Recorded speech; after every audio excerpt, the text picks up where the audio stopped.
کلمہ طیبہ یہ تمام کے تمام انبیاء اور رسول کی دعوت کا خلاصہ اور ایسنس ہے.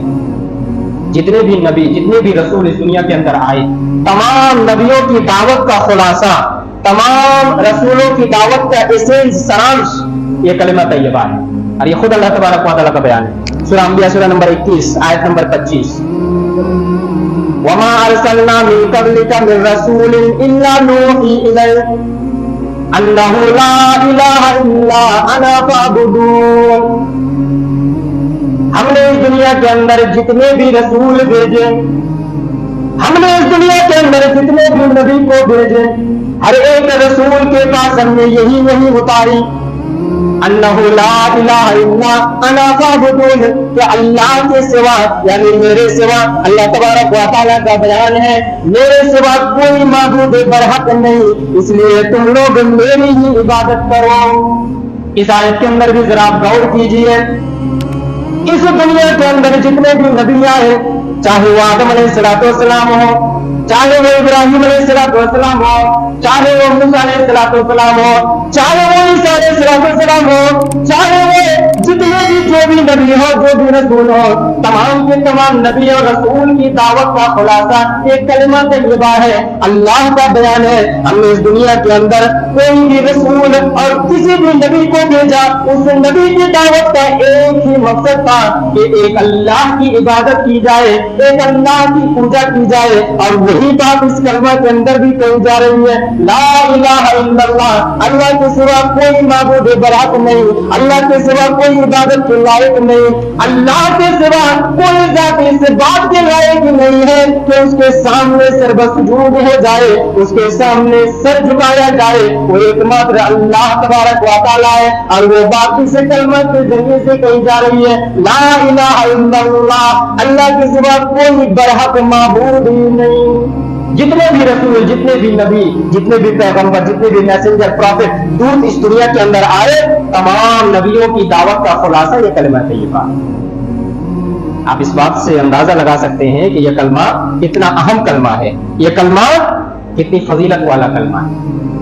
صرف اتنا ہمیں آگے بڑھیے اس کلمہ کو اللہ تبارک و تعالیٰ نے قرآن مجید کے اندر القوۃ الوثقیٰ کہا یعنی مضبوط کڑا اور پائیدار پختہ سہارا ہے. یعنی یہ کلمہ ایسا سہارا ہے کہ اگر اس کلمہ کو کسی نے پکڑ لیا تو اس نے حقیقت میں ایسا سہارا کو پکڑ لیا ایسا کڑا کو پکڑ لیا کہ اس سے چھوٹنے والا نہیں یا وہ کڑا ٹوٹنے والا نہیں. دلیل سورہ بقرہ سورہ نمبر 2 آیت نمبر 256 فَمَن يَكْفُرْ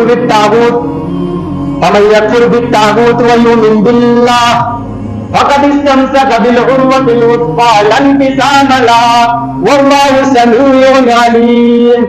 اے لوگوں سنو فَمَن يَكْفُرْ بِالطَّاغُوتِ جس نے طاغوت کا انکار کر دیا طاغوت کا انکار کر دیا مطلب طاغوت کا معنی کئی ایک معنی بیان کیا گیا ہے لیکن اگر ہم ایک لفظ میں سمجھنے کی کوشش کریں ایک جملہ اور ایک سینٹنس میں سمجھنے کی کوشش کریں تو طاغوت کا معنی یہ ہے کہ اللہ کے سوا کسی کی بھی عبادت کی جائے چاہے وہ مورتی کی عبادت کی جائے چاہے وہ دیوی کی عبادت کی جائے چاہے وہ کسی راشٹر پرشاسک اور کسی امام کی عبادت کی جائے چاہے کسی آدمی کے فیصلے کو قبول کیا جائے یہ تمام کے تمام طاغوت ہے. شیطان کی اطاعت کی جائے وہ بھی طاغوت ہے.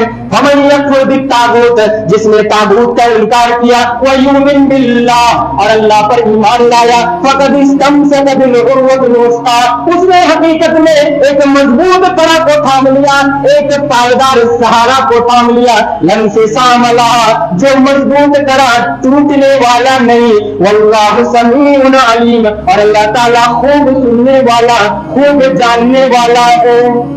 اس آیت کے ذریعے بھی آپ سمجھیے اس کلمہ کو مضبوط کڑا اور پختہ پائیدار سہارا قرار دیا گیا. اس سے بڑا سہارا ایک مومن کے لیے کوئی اور سہارا نہیں ہو سکتا. یہ کلمہ طیبہ لا الہ الا اللہ سب سے بڑا سہارا ہے.